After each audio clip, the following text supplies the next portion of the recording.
The 21st century is when everything changes, and Spodcast is ready. Are we though?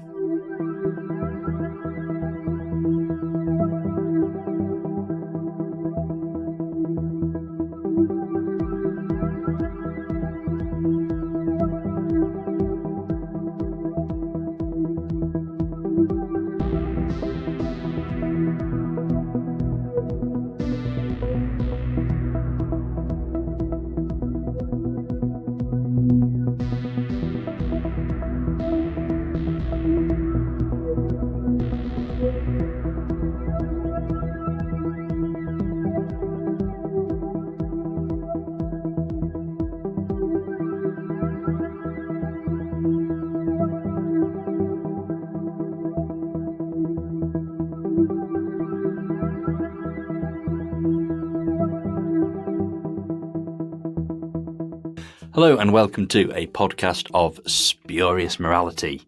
We're doing a Torchwood episode. Hooray!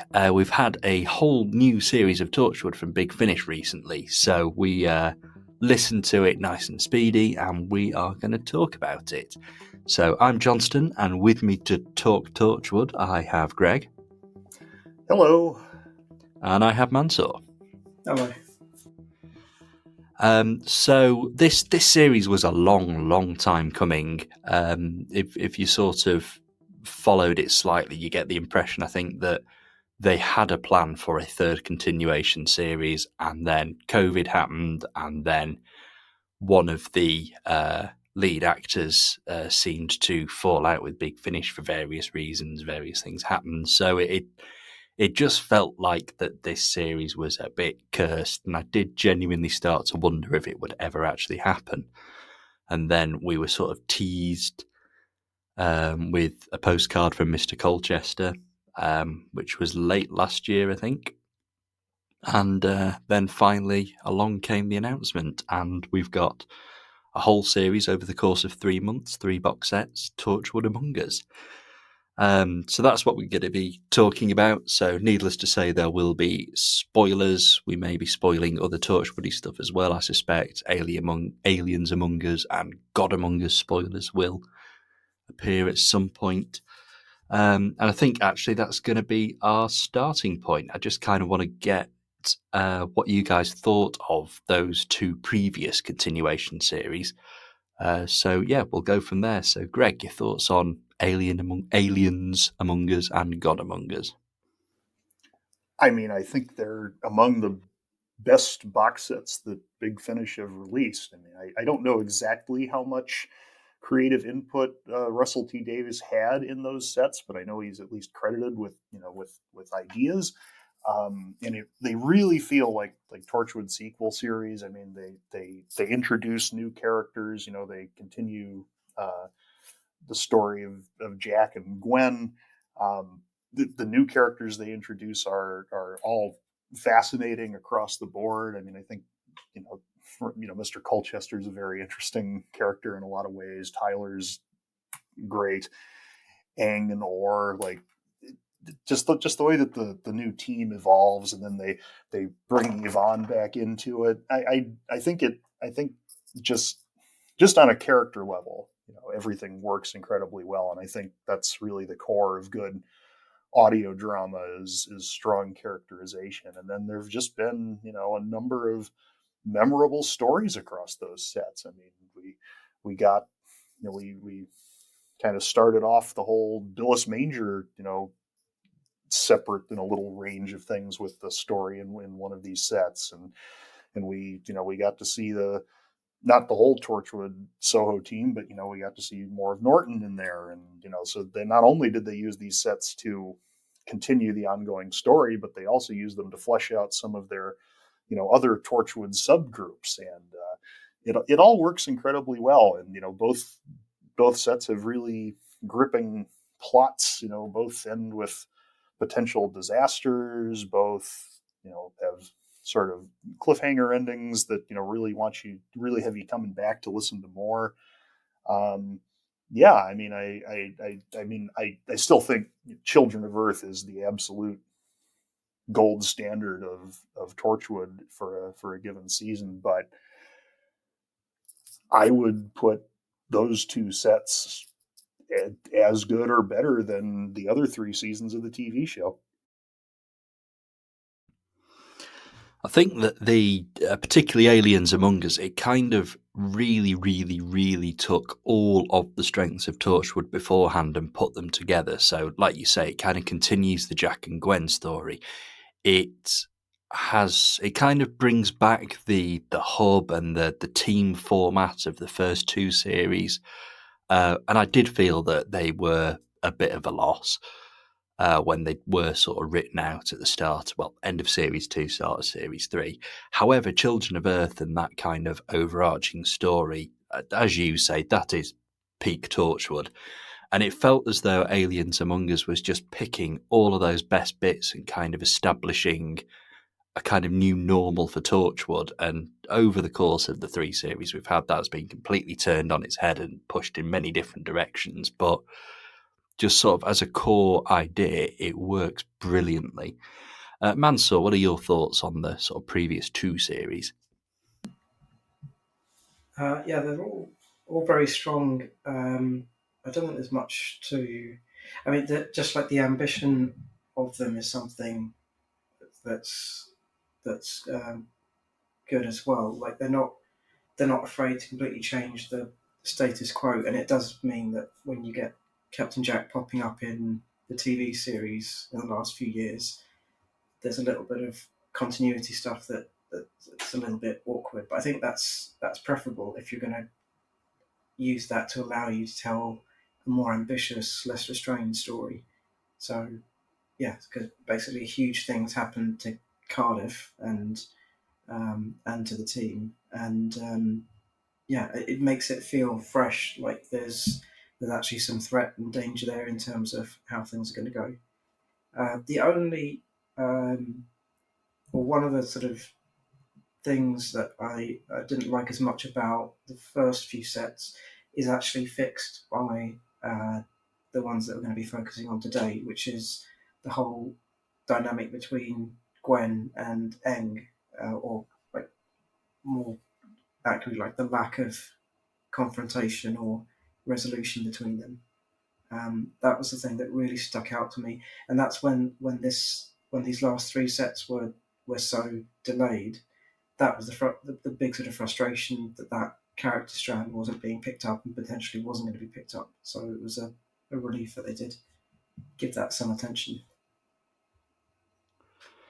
I think that God Among Us was so busy, it had an awful lot to do as a series because Aliens Among Us didn't really end. It just sort of stopped after 12 episodes and there was very little resolution, and it actually mopped up pretty quickly. Sort of first 2 or 3 episodes, Aliens Among Us is mopped up, and God Among Us is established as its own thing. And I think it's actually a very, very different thing. It's a very different series, and it's I'd say it's on par with Aliens Among Us. I think I'd really struggle to pick out which one I would call the best of the 2. I think that Aliens Among Us may have the better overall story, but God Among Us has better individual episodes. But overall, they're pretty much on par with each other. And yeah, it did feel as though some things kind of got a bit left behind because of that. At the end of Aliens Among Us, for example, Jack is out of the team and Yvonne has taken over. And then he just kind of, there's a line of dialogue in God Among Us, which is, I think it's all says to him, right, you're back on the team now then, aren't you? And that it's all kind of resolved there. But obviously the Gwen thing was just completely ignored. We just carried on with Eng. I think Jack had a grumble about the character at some point, but that was it. So yeah, it's really good that the new series has kind of gone, that's a loose end we want to deal with. And I think it dealt with it really, really well. So we will move on to the first Torchwood Among Us set. It came out a few months ago. And I think it was very different to any continuing Torchwood that we've had before. I think it was much more like the stuff we get in the monthly releases. It felt like kind of 4 disconnected, loosely connected, I suppose, monthly releases. But there was definitely a sense that something was going on. There was some momentum, there was some movement, and obviously hints of what will turn into the overarching storyline. So, Greg, what are your thoughts on that first Torchwood Among Us set? Well, I agree exactly with what you're saying there. It really felt like it was just some excess monthly range scripts that were all just put together to create a new box set. But I think it works because, well, first of all, when you listen to the following 2 sets, you realize that like a lot of the thematic material that's running through these stories is picked up on more directly in the subsequent sets. And also you realize a couple of plot elements are actually like introductory, ongoing arc stuff. But I think just in general, this set is so good because those individual stories are so good. I mean, I think Among Us 1 is easily the best of the 3. I think you've got 4 stories in here that are all top quality. I think the most continuity oriented one is Misty Eyes, which is like Mansoor was saying, the story that gives us that resolution between Gwen and Eng, and it's really good. Like Eve Miles's performance is fantastic. Alexandria Riley's fantastic. Like it's a heartbreaking story that shows that it really takes their relationship through multiple levels and multiple degrees of emotional intensity, and it really just never turns the dial down, and it works incredibly well. And yet that's the only one that feels like it has connection to what came before. And indeed, that's this is the only time we're going to hear Eve Miles in this set, or in this range, in fact.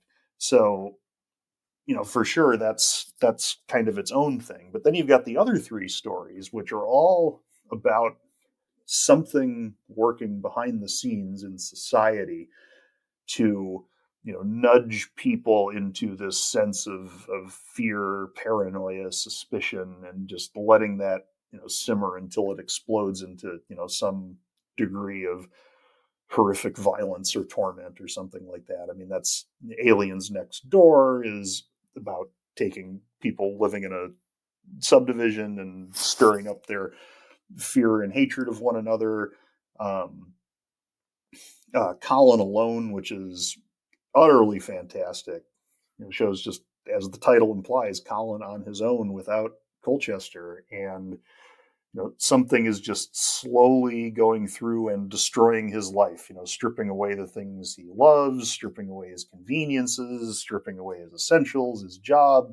And yet there's no obvious thing for him to point to and say, look at what's happening. So it just seems like he's losing his mind. And it has a very cathartic ending, thankfully, but you really feel that sense of disconnection.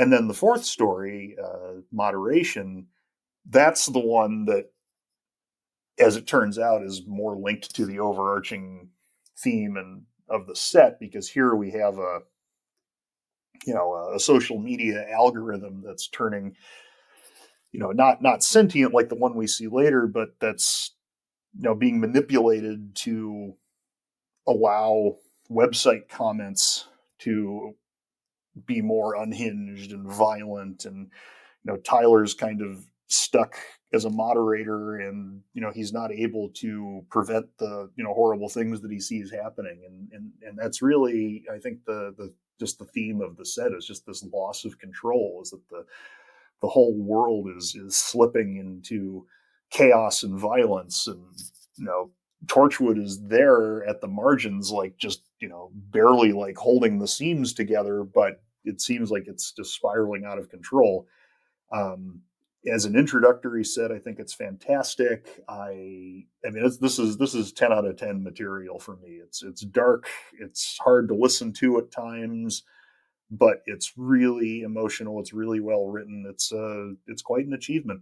I think it does a particularly good job of kind of just honing in on that sort of darker side of human nature and actually how horrible we can be to each other. And I think it just kind of there's some stuff in there that's really, as you say, unpleasant and nasty, and it's perfectly setting up for where this series goes. And even though it does feel disconnected, it's definitely moving in a direction.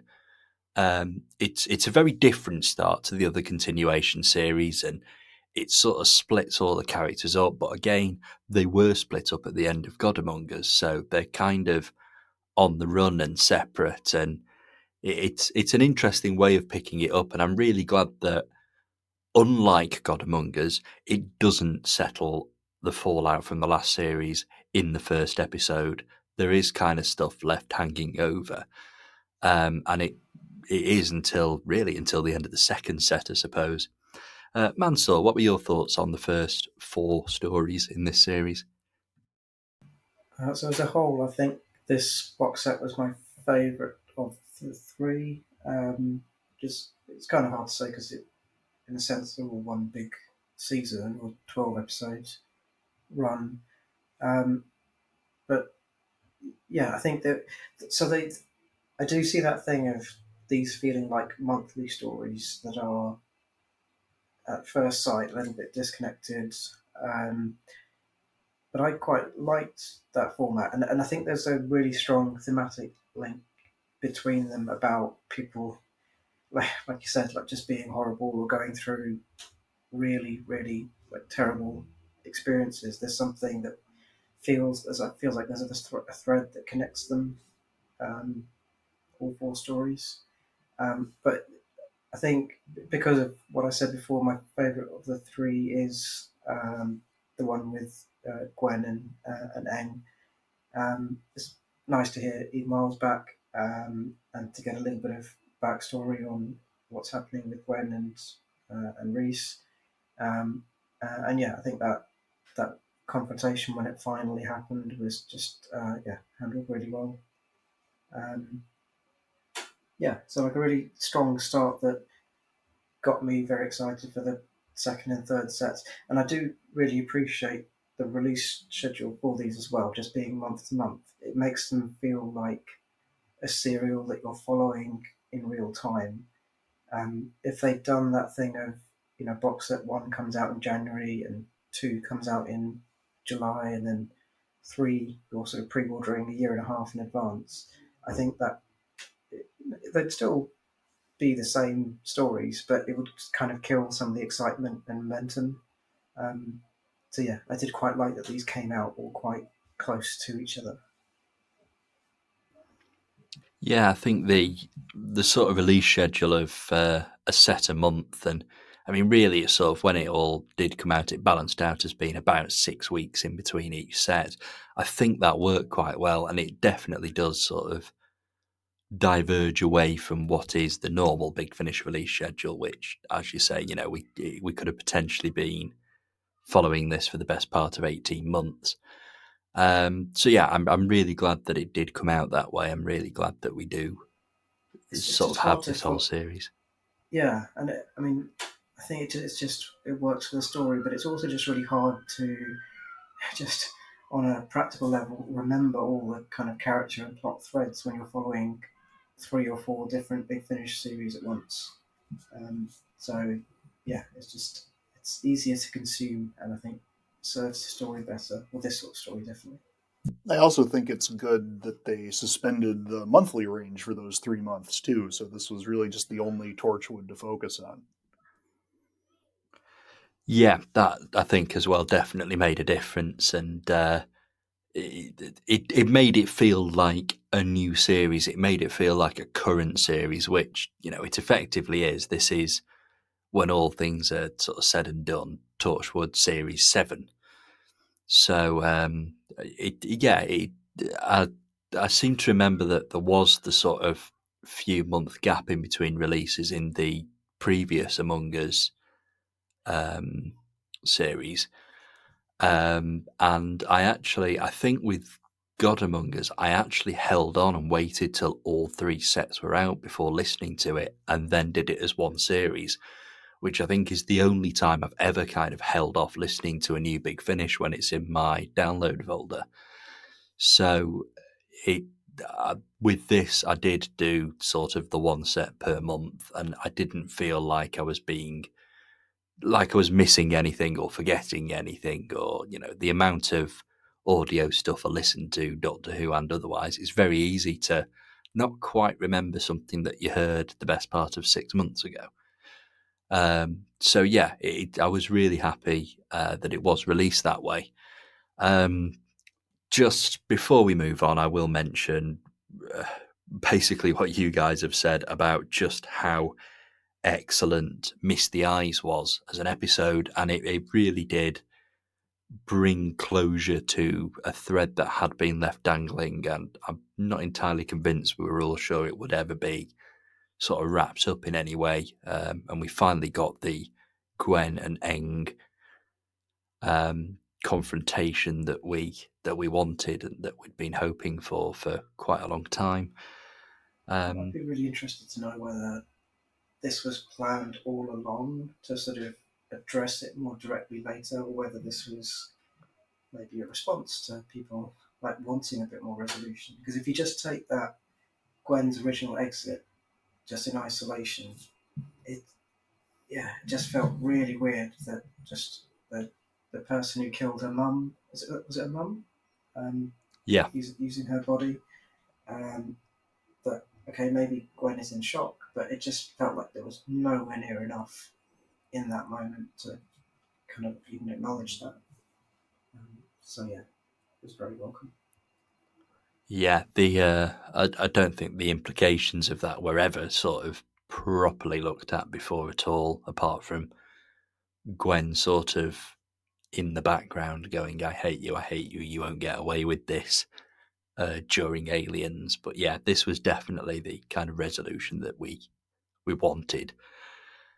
So we move on to the second set, which came out, like I say, little over a month after the first, and this one sort of promised quite a lot. We didn't get any Yvonne in the first set, and obviously Yvonne is part of the team, so Yvonne coming back into it was quite a big thing. We got Andy, who seems to have been demoted from sort of effectively a series regular to just a guest appearance in this one, but I suppose Andy's off doing stranded type things at this point. It was sort of good to see them bringing so much back into it.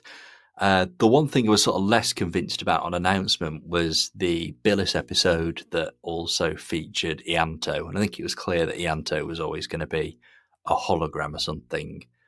I think that was just a little bit, it's just looking a bit too far into the past. Okay, sure, bring Billis back and have Billis as a continuing villain, because he does seem to be the kind of villain that keeps going and keeps reappearing. He's sort of Torchwood's equivalent of the Master, I suppose. But did we really need Ianto? Did we need to sort of look back at the past when we have our new established Torchwood team and we have a storyline that's going on? And it does kind of feel that for that episode, the whole thing just sort of halts.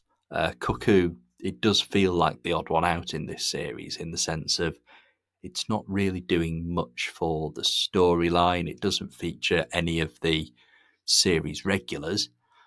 It's a bit of a strange beast, but I did actually quite enjoy it in the end. It's a very, very good Billis story, but I think it could have been a monthly range Billis story. Putting that aside, though, Greg, what were your thoughts on the second set?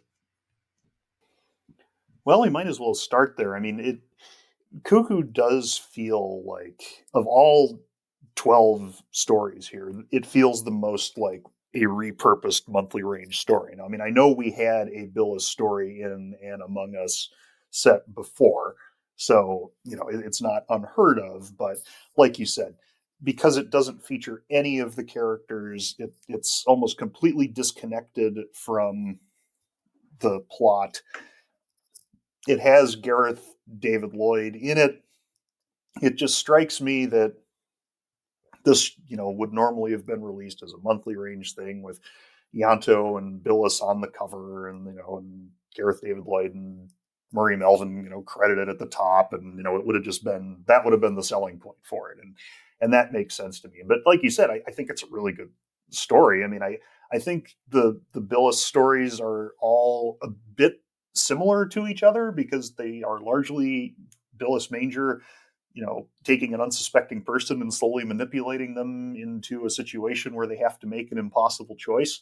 But Murray Melvin's fantastic, and yeah, I mean, I think they just work, even if they're predictable. Like it's a very, fun. Well, fun is maybe not the right word, but a very interesting thing to listen to.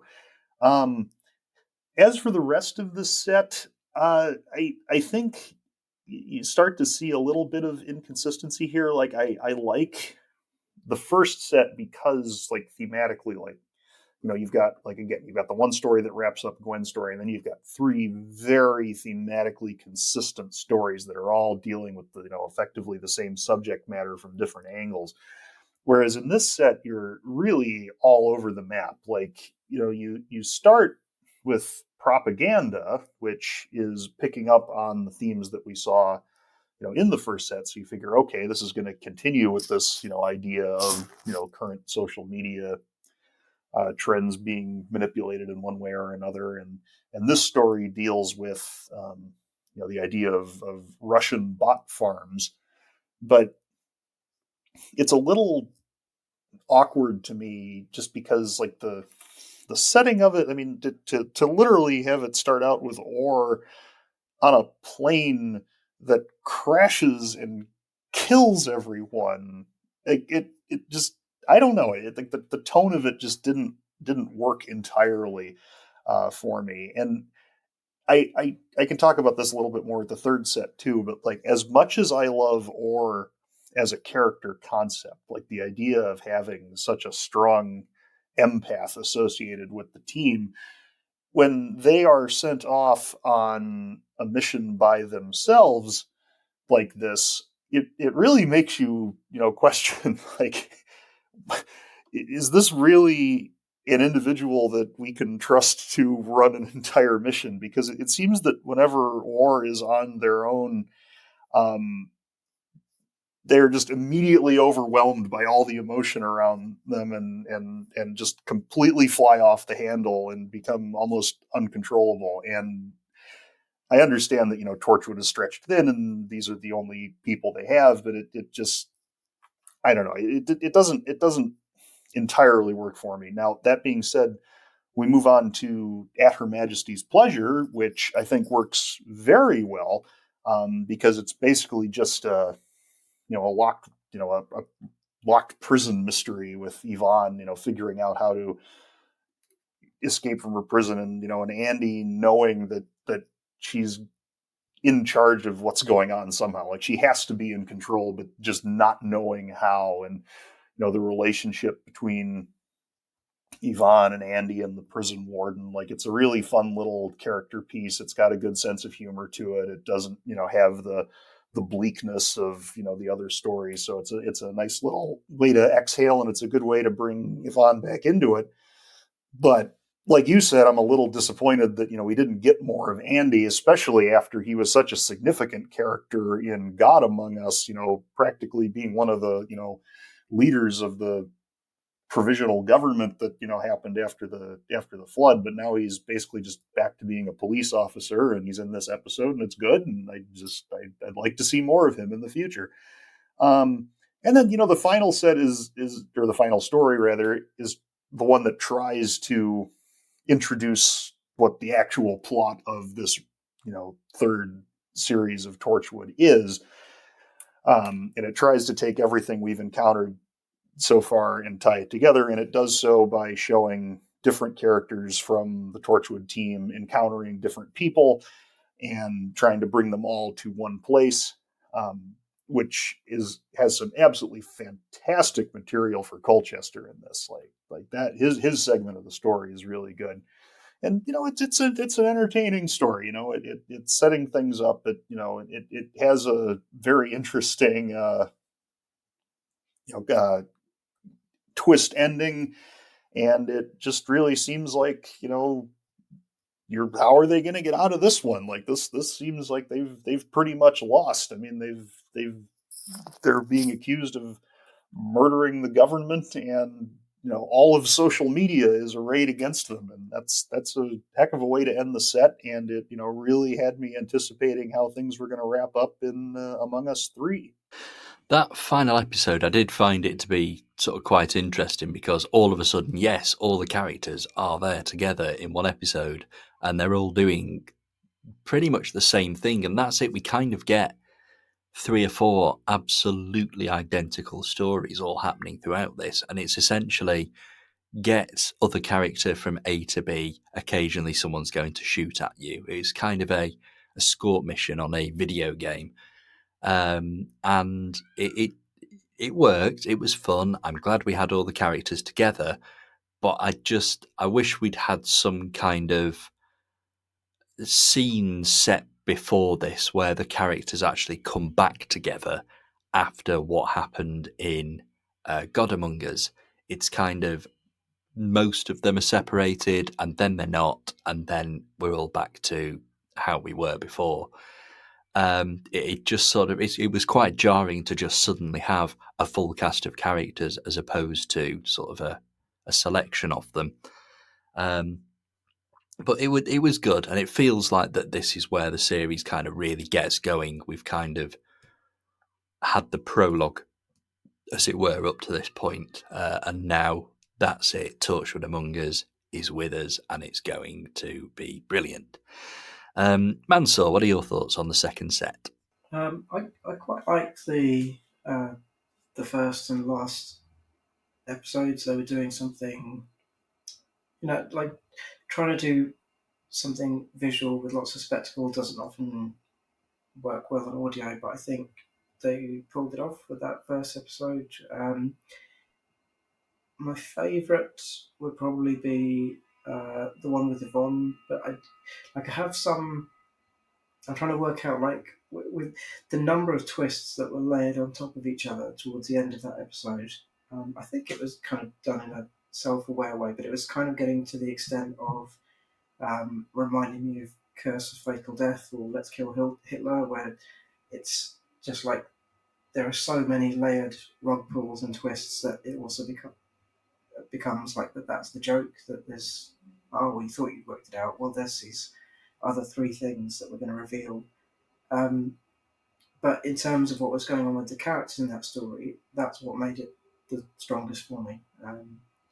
And the Billis episode was like a solid Billis episode, and like I said, potentially could have been like a monthly release that went alongside this, or and Yanto being there didn't bother me overly, but it also didn't serve much of a purpose that I could see. I would, if you were saying to me like you're going to get the actor in to do the story, my preference would have been, well, use that time to record a really good standalone monthly story with him, rather than having him here in that hologram form. But yeah, like I don't know how I would have structured it, or how it could even be structured differently, but I feel like when we get into the last box set, things resolve very quickly, and it would have been nice to have a bit more time with the threat and the villain being fully revealed. Basically, having a sort of longer box set 3. So that's one thing I was wondering as well. Could that reveal, like, this is what's going on? Could that have come a little bit earlier in this run of 12 episodes? So maybe not quite as strong as box set 1, but yeah, some really strong individual stories still. I did think that it was quite strange waiting till episode 8 to kind of, as I said before, sort of end the prologue and go into the story proper. I know that's not quite the case. I know that there is some fairly heavy storyliney stuff going on beforehand, but I think one thing that really does make Torchwood, and obviously the thing that really distinguishes these continuing adventures from the monthly releases, are that sort of team feel, it's the dynamic, it's the fact that we have these wonderful characters and how they interact with each other. It's, the banter between Tyler and Colchester, it's still great 3 series later. That kind of mutual hatred but mutual respect that they have for each other, it's great. It's a really good dynamic. And yes, I know they both appeared in an episode in the first set, but Colchester's role was pretty tiny. Actually, Colchester's barely in this until this 8th episode, and it feels like an awfully long time to kind of have one of the most popular, I'd argue one of the most popular original Big Finish creations for the Hooniverse, sort of sidelined that long. Worth the wait, don't get me wrong, but I'd have liked a sort of more Colchester central story. Even if it was just another Colchester and Ace story like they've done in the monthlies, because they've both been pretty excellent, and there's another sort of good dynamic there between those two. Or Colin as well. Like, I know we've had a whole episode with Colin in the first box set, but maybe come back to him and see how he's coping now with Colchester being back. That would have been interesting. Yeah, it did feel quite strange not having Colin in it, and I'm not even convinced he was mentioned at all, actually, after Colin alone, which was... In the last box set he does, but not Yeah. I'm not sure about this one. But yeah, it just felt quite strange to dedicate an entire episode to the character and recast him purely to not have him appear again at all. But it was worth it. Colin alone was an excellent episode, and hopefully we'll see more of the character going forward. Up next, then, the third set, the finale, the final 4 adventures. It opens with what I think is an absolutely brilliant episode, How I Conquered the World. I thought it was a lot of fun to listen to. It was a witty script, and essentially it's just an info dump. Like 3/4 of it are just exposition, exposition, exposition. But if you have to do exposition, that's how you should do it. It's entertaining, it's interesting, and it really does pull together everything that we've had in the first 2 sets.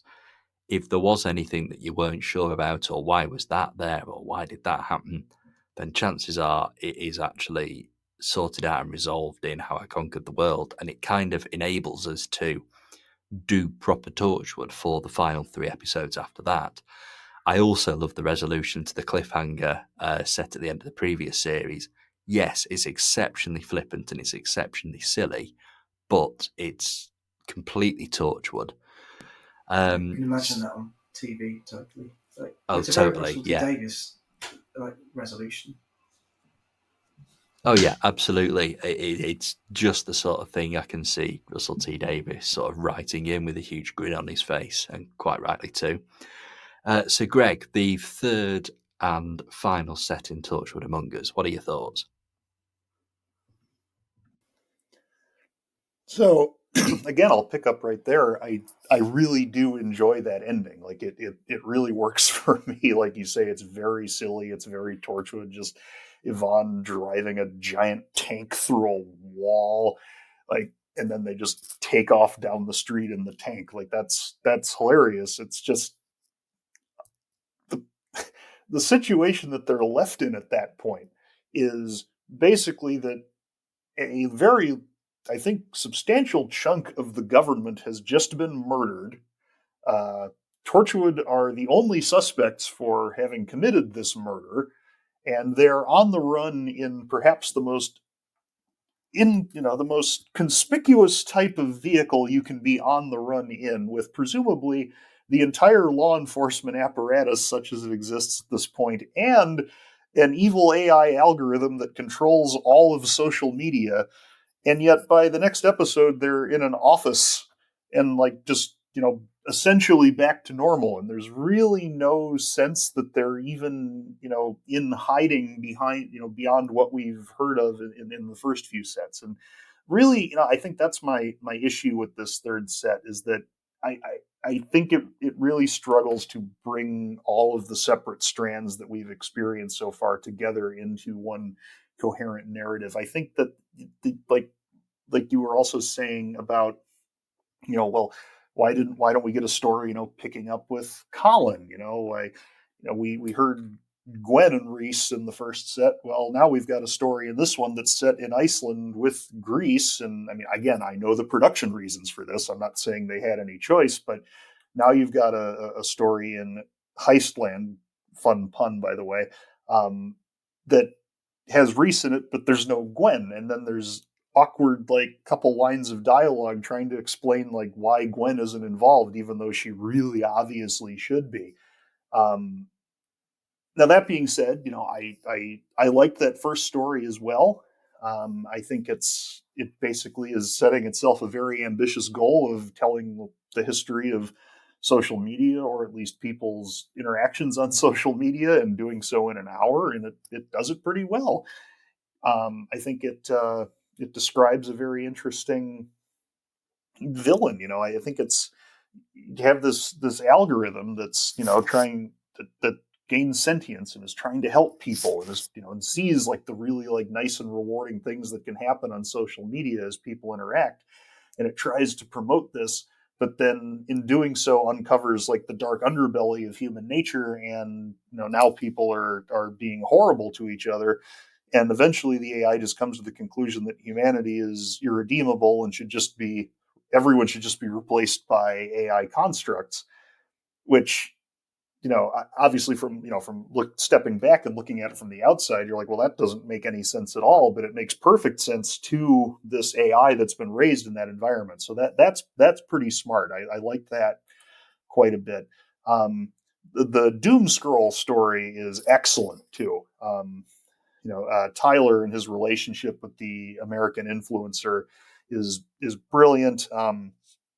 As with any Torchwood relationship, of course, it ends in tears and misery. Well, not every relationship, but the vast majority of them. It really helps to develop like Colchester and Tyler's relationship a little bit too. I think that's, again, I really like when these stories focus on the characters, and that one I think is the strongest of these. And then, getting into the last story, like, I think there are things I liked about it and things I didn't. I mean, I think it's about as good of a wrap up of these disparate, different threads as you can get. It does try to bring everything together into one narrative. It basically succeeds in this regard, and it shows a very Torchwood solution to the whole problem, which is just leaning into a skid, basically. Seeing like, okay, well, the AI is appalled by the dark side of human nature, but is limited to manipulating people through social media.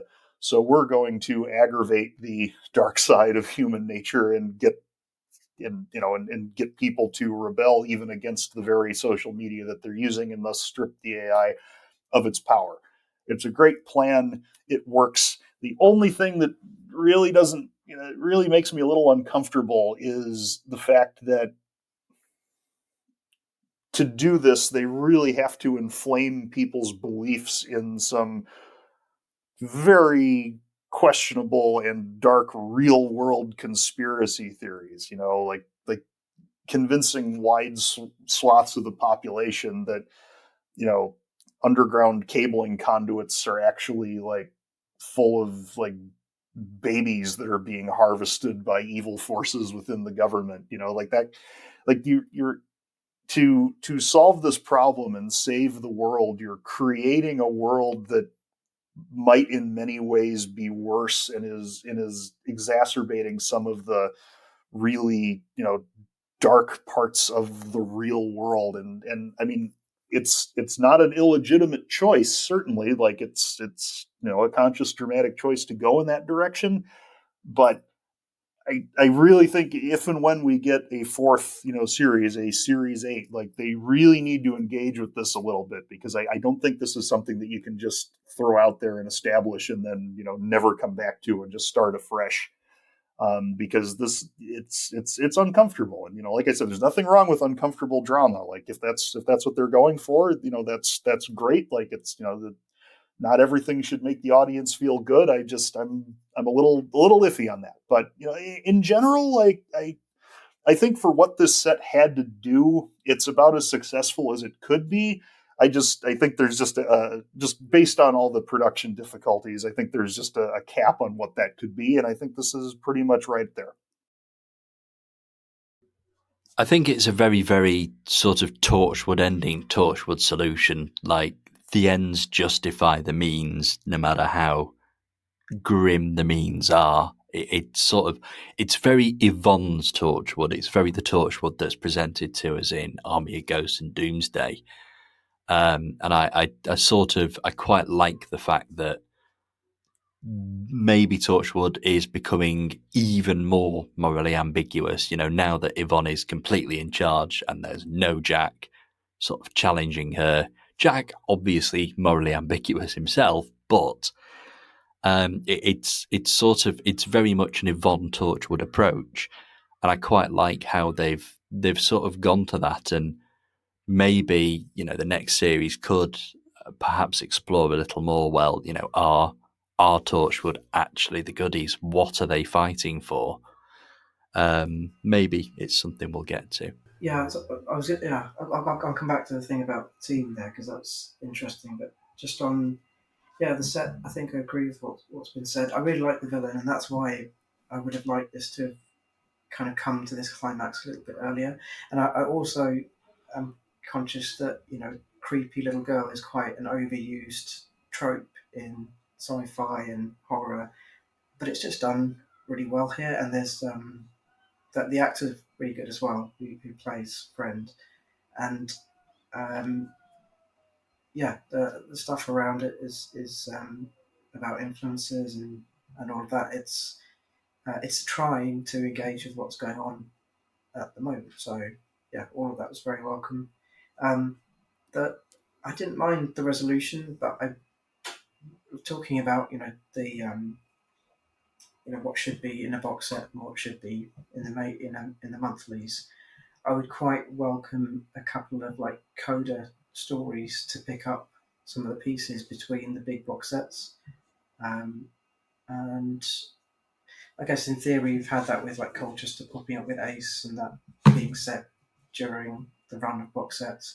But I mean something that picks up on the fallout and implications of these bigger plots. But just on the team makeup, I completely agree with that thing about is there someone there to challenge Yvonne? I think it would have been Gwen, who was always that kind of moral centre of the original team. Maybe to a point like Tosh and Yanto, and but I don't know if we have that at the moment, because you have like who would that be in the current Torture team as it's left at the moment?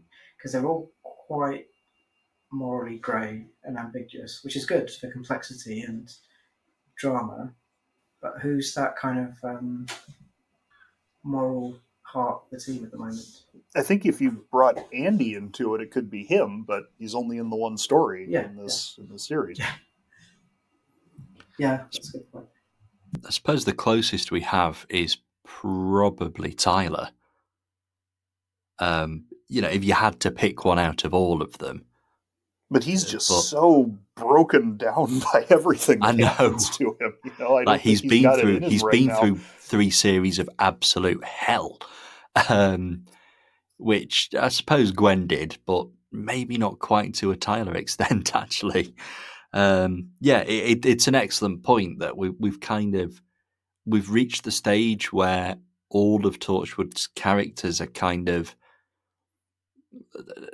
slightly out of this world, disconnected from real life, I guess. We don't have that normal person centre that we did have with Gwen, and maybe that is something we need. And I agree, Greg, actually, Andy has kind of served that role over the previous couple of series, but he's been hugely sidelined in this. And it's like I say, I'm assuming that Andy's busy dealing with the fallout of Stranded still.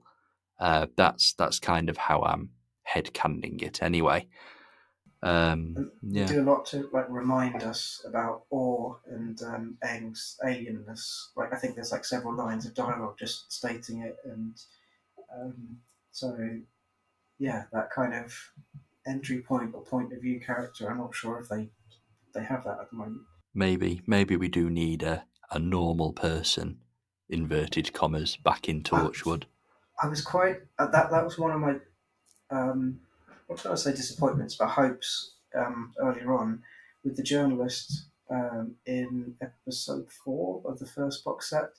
Um, I was kind of hoping that she would be a kind of like be popping up across several of the stories. Like she would be kind of the supporting cast in the way that they've introduced people in Children of Earth or Miracle Day. That she'd be kind of interacting with them a lot, and she could have served that purpose and been a really interesting character. I think she's name checked or referred back to in towards the finale, but I don't think she appears again, does she, after that episode?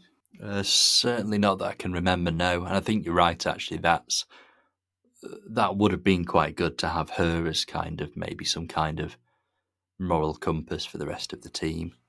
It would work like with the themes of the story as well, because this is about media and social media, and like her story was the one that sort of kicked off some of the big like plot elements of this whole story arc. So yeah, it's a shame that her character wasn't around for more of the subsequent episodes. Yeah, absolutely. Before we finish, I've just kind of got one more thing I want to ask you, which is these series of continuing Torchwood, they've been great. They've all been enjoyable. They've all been sort of really strong stuff. And I think one thing that's kind of been a real strength is the fact that each series has been slightly different. Like things have changed, dynamics have changed, Torchwood's position in society has changed. What sort of thing would you like to see going forward? We've got, Friend obviously isn't fully defeated. There was that kind of I'm not quite dead yet cliffhanger. Um, so, do we think Friend's the villain throughout the next series? Do you think they're going to pop up for an episode, sort of Billis style? So, kind of, what do you think will happen, and what would you like to see happen? I guess is what I'm asking. So, Greg, you go first. Well, I mean, what I would love to see happen is to not have the production of the fourth series be interrupted and disrupted by a global pandemic. That would be fantastic. I would like to not have that happen again. Yes, no pandemics, please. Yes, but I mean, I'm being facetious, obviously, but at the same time, like I do think that's true. What really makes those first two, Aliens Among Us and God Among Us ranges work so well is that they've got like a very consistent, like they've been planned out. I mean, there's individual stories in each one, of course, like there's side steps and so forth, but they're all like very consistently building towards a climax. They're introducing characters, they're developing those characters across multiple stories and then bringing them together to resolve the plot. Whereas here, because of all the production difficulties, they had to take some stuff that they already had and create some other things and just kind of cobble it all together. And again, I think it works. It hangs together pretty well, but it just doesn't have that consistency of tone and of style and development that the first two series had. And I would only assume that because of how good those were, that once they're able to plan a fourth series, as they did the first two, that it will, once again be, at that level. Specific things that I'd like to see carry forward. I don't really want to have Friend be the villain of an entire other set. I mean, I would, whatever series 4/series 8 is, I would like it to be a new idea, not going back to the social media thing again. But I do think it would be interesting to have, a story or two where, like Napoleon returning from Elba, the friend gets one more, uh, chance to, try to destroy the world, and Torchwood defeats friend once and for all, kind of thing. I would be fine with that. But I mean, yeah, I mean, I want to see, I want to see more of the, characters. Like I want to, it's fine if they've, pushed Jack off to the side for obvious reasons. He's barely even referenced in these three sets. But, if they're not going to get Eve Miles back, like try to, give us an explanation for where Gwen is and just kind of stay away from that. Don't keep bringing, Reese back for stories and having to be like, oh, Gwen's at the store, like I don't like when you have to do things like that. I think it's better to just completely move on. And even though I mean, I love Kyon, and Reese is a great character, but at some point, like that, a strand just has to be closed off.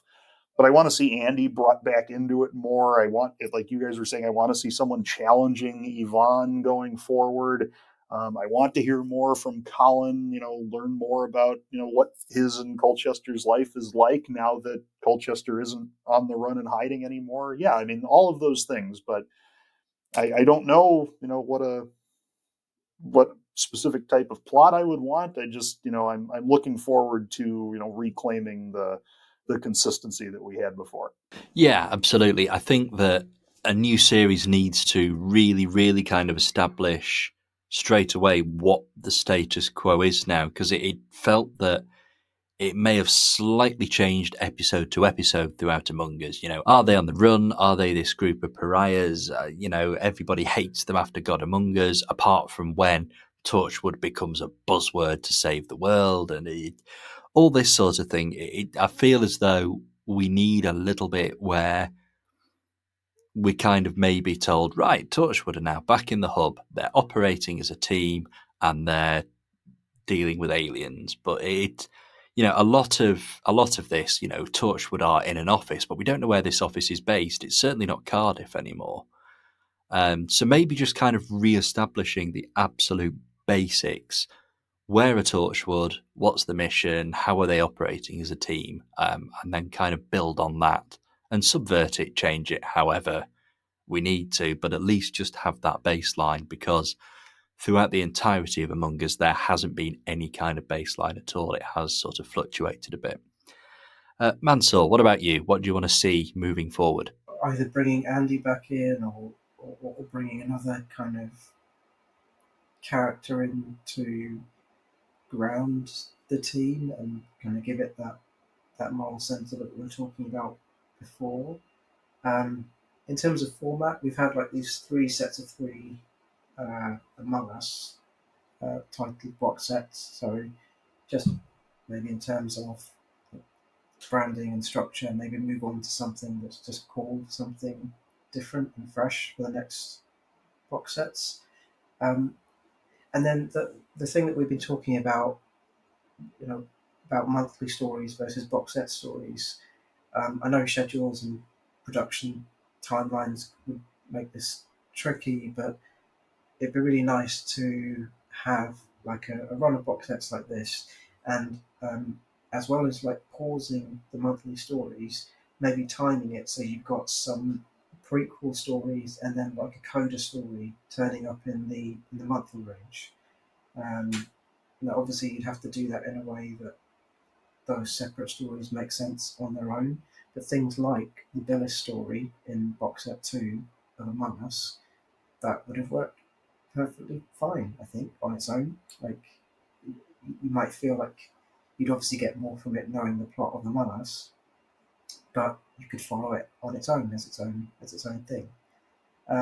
So yeah, so maybe a bit more synergy between the monthly stories and the box sets, a fresh approach, and a new entry level character or a previous character coming back in to give us that point. Oh, and on the villain, yeah, I agree. I don't want another three box sets of the same villain, much as I like them. Um, I, it might be a bit sort of too glib, but I almost feel like one approach could be the next box set starts off with like a James Bond style pre-credit sequence where they're just dispatching that friend once and for all. Like there's a whole another plot that's happened off screen, and we just sort of catch the end of it at the next box set's opening. Yeah, so those are my thoughts. I think I'd like to bring the committee back into it as well. I know that we sadly no longer have David Warner with us, and David Warner was, for all intents and purposes, the voice of the committee in Torchwood. But I think that maybe having them a little more front and centre, and maybe even properly resolving the storyline, could be an interesting way to go. And it'd be interesting to see sort of the committee somehow gaining control of using weaponizing Friend. I mean, it could be that committee created Friend in the first place, you know. It would be great to kind of just get a bit more of them, because it feels like another one of those loose threads that's not really doing anything. I think the last time we heard from the committee was when they caused the flood at the end of the second God Among Us set. So they're still out there, they're still manipulating things, and they're still causing trouble. So it'd be interesting to see where they go next, and maybe merging the committee and Friend into kind of one storyline could be a way of dealing with that. Related to that, another way to establish a new threat might be to just have them dispatching or usurping Friend early in the run, so it kind of establishes this new threat, something even worse or even stronger. Yeah, absolutely. There are many ways to play it, but I think the one thing that we can all absolutely agree on is more, please. Let's have more continuing Torchwood. It's brilliant. These characters are brilliant. And I think I'd like to see these characters cross over into the monthly range a little bit more. I know we've had a couple of Colchesters, but let's see, let's try and see if we can crack that problem with Or, that they kind of don't really function well on their own. And, let's have something about Eng discovering the world that she now lives in and is part of, free of God and all that kind of thing.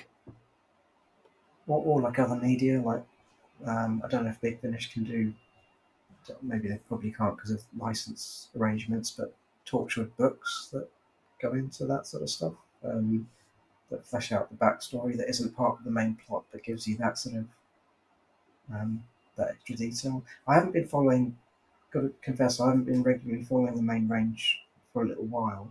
I think it's really, really strong, but it feels like there's an element of repetition with like, we're getting a Queen Victoria story again, or a Billis story again, and so mixing it up with some of our regular cast, having a few of those would be very welcome. And I think there's definitely sort of room and demand even with the monthly range for that kind of divergence, because we had Double earlier this year, which was a two-parter with a completely new sort of Torchwood setup in the 70s, and that worked brilliantly. So I think there's definitely room for more experimentation. I mean, the Torchwood monthly range, particularly early on, was incredible for experimentation and character combinations and all that kind of thing. And yeah, I'd love to see more of continuing Torchwood cross into that.